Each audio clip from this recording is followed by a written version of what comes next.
ನಮಸ್ಕಾರ. ಸಮಸ್ತ ರೈತ ಬಾಂಧವರ ಪರವಾಗಿ ತಿಳಿಪಡಿಸುವುದೆಂದರೆ ಇವತ್ತಿನ ದಿವಸ ಒಂದು ತಿಂಗಳ ಪರ್ಯಂತರ ನಮ್ಮ ಬಿಜಾಪುರ ಡಿಸ್ಟ್ರಿಕ್ಟ್ ಸಿಂದಗಿ ತಾಲೂಕು ಕಡ್ಲೇವಾಡ ಗ್ರಾಮದಿಂದ ಮಾಡ್ತಾ ಇರೋದು. ಇವತ್ತಿನ ದಿನ ಒಂದು ತಿಂಗಳ ಪರ್ಯಂತರ ಮಳೆ ಹೊಡೆದದ. ಅಲ್ಲಿ ಹತ್ತಿ ಕೂಡ ಲಾಸ್ ಆಗ ಹತ್ತಿ ನೀರಾಗ ಮುಳುಗಿಬಿಟ್ಟದ.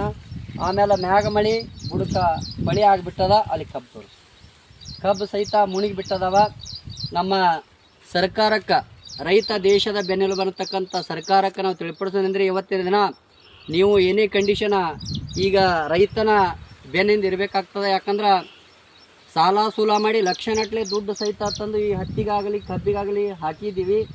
ಆದರೂ ಕೂಡ ಹೊಳಿ ಪಾಲಾಗಿಬಿಟ್ಟದ. ಈಗ ಕೈ ಬರ್ತಕ್ಕಂಥ ತುತ್ತ ನೀರಿನ ಪಾಲಾಗಿಬಿಟ್ಟದ. ಆದ ಕಾರಣ ಇದು ಪ್ರಕೃತಿ ನಿಯಮ, ಆದರೆ ಏನೂ ಮಾಡೋಕ್ಕೆ ಸಾಧ್ಯ ಇಲ್ಲ.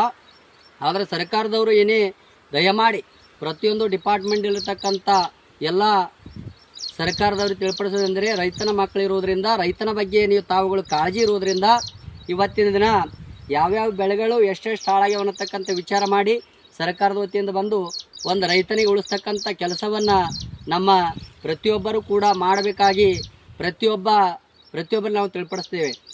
ಈಗ ಕಬ್ಬು ಸಹಿತ ಒಯ್ಯದ, ಇನ್ನು ಅದು ಕಬ್ಬು ಮುಳುಗಿ ನಾಟಿಗೆ ಇದ್ರೂ ಮುಂದೆ ಭಾಳ ತೊಂದರೆ ಆಗ್ತದೆ. ರೈತನಿಗೆ ಬಾಯಿಗೆ ಬರಲ್ಲ. ಅಲ್ಲಿ ಹತ್ತಿ ಒಯ್ಯೋದು ಮುಳುಗ್ಯದ. ಇನ್ನು ಹೊಳಿ ಎಳಿತಂದ್ರೆ ತಕ್ಷಣದಲ್ಲಿ ಹತ್ತಿ ಕ್ಲಿಯರಾಗಿ ಒಣಗಿ ಬಿಡ್ತದೆ. ಎಷ್ಟು ಅಲ್ಲಿ ಆಗೋಡಿ ಲಂಚೋಟಿ ಮಾಡಿದ್ರು ಕೂಡ ಆಗಲ್ಲ. ಭಾಳ ಅಂದ್ರೆ ಭಾಳ ರೈತನ ಗೋಳ ಕೇಳಬಾರ್ದು. ಯಾಕಂದ್ರೆ ಅಗ್ರಿಕಲ್ಚರ್ದಾಗ ಮಾಡಿದವ್ರಿಗೆ ಇದು ಪರಿಸ್ಥಿತಿ ಅದ. ಆದ ಕಾರಣಕ್ಕಾಗಿ ಗೋರ್ಮೆಂಟ್ದಿಂದ ಎಷ್ಟೋ ಸವಲತ್ತುಗಳು ರೈತನಿಗಿದ್ದರೂ ಕೂಡ ನಮ್ಮ ಮುಗ್ಧ ರೈತರು ಯಾವುದೇ ಒಂದು ಸಹಕಾರ ಸಹಿತ ತೊಳಲ್ಲ. ಅಂಥ ಪರಿಸ್ಥಿತಿ ಈಗ ಹೋಗ್ಯಾವ.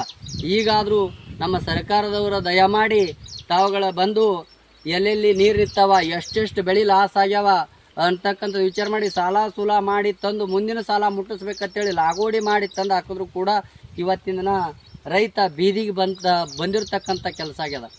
ಪ್ರತಿಯೊಬ್ಬ ಸರ್ಕಾರದವರು ರೈತನ ಕೈ ಹಿಡಿದಿರ್ತಕ್ಕಂಥ ತಾವುಗಳು ಬಂದು ಏನೇ ಕಂಡೀಷನ್ದಲ್ಲೇ ಬಂದು ರೈತನಿಗೆ ಒಂದು ಸಹಾಯ ಮಾಡಬೇಕಾಗಿ ಪ್ರತಿಯೊಬ್ಬ ನಮ್ಮ ಸರ್ಕಾರಕ್ಕೆ ಪ್ರತಿಯೊಬ್ಬ ರೈತರ ಮುಖಾಂತರ ಮನವಿ ಮಾಡ್ಕೋತಾ ಇದ್ದೀವಿ. ಹತ್ತಿ ಹೋಗ್ಯಾವು ಆಯ್ತು, ಹೊಳಿ ಇಳಿತಾವೆ, ಒಣಗಿ ಬಿಡ್ತಾವೆ, ಕ್ಲಾಸ್ ಆಯ್ತು. ಕಬ್ಬ ಅಬ್ಬಾ ಇದು ಆಗ್ಬಿಟ್ಟದ ಇಲ್ಲೇ. ಹಂಗೆ ಹಿಂಗಾದ್ರ ಪರಿಸ್ಥಿತಿ.